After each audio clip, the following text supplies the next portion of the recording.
पुढे याच्या पुढे काय असणार आहे? वार्डाबद्दलचं विजन बद्दल जर सांगायचं ठरलं, या प्रभागामध्ये अनेक प्रचंड मोठा वाव आहे कामं करण्यासाठी. या अगोदरच्या नगरसेवकांना माहीत नाही काय कारणामुळे त्यांच्याकडनं ते कामं झाले नसावी, परंतु संपूर्ण नाशिक महानगरपालिकामध्ये सर्वात एक आपण परत घ्या कट करा. ते होईल का? आता मला हे सांगा, तुमचं मतदारांना काय आवाहन करणार आहे तुम्ही?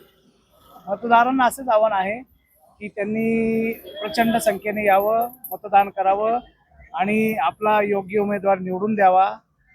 त्यातल्या त्यात इथं इथं जे लहान थोर मोठे ज्येष्ठ नागरिक येत आहे त्यांचं सगळ्यांचा कल हा एकंदर आपण जर बघितला तो सगळा भाजपमय झालेला आहे.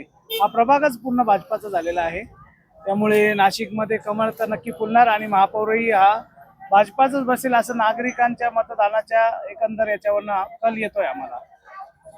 आणि प्रभाग हा आम्ही पूर्ण संपूर्ण महानगरपालिकेत एक आदर्श प्रभाग कसा असेल याबद्दल आमची मानस आहे तो करण्याचा आणि तो आम्ही नक्की पूर्ण करून दाखवणार. फक्त नागरिकांनी भारतीय जनता पक्षाच्या सर्व उमेदवारांना निवडून द्यावे ही विनंती. C news Bharat, Shashikant Gawande, Nashik road. Join करून घ्या. जॉईन करतो. आणि दुसरं वातावरण चांगलं आहे. कट कर.